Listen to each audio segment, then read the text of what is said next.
أنا أعتقد أن أوروبا الجديدة هي الشرق الأوسط.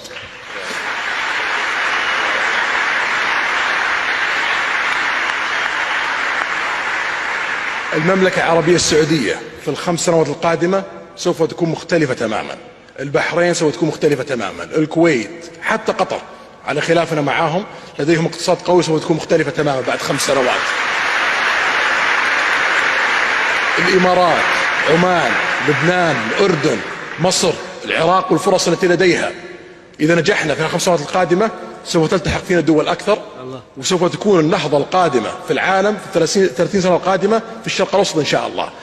هذه حرب السعوديين، هذه حربي اللي أخوضها شخصيا، ولا أريد أن أفارق الحياة إلا وأرى الشرق الأوسط في مقدمة مصاف العالم، وأعتقد أن هذا الهدف سوف يتحقق 100%.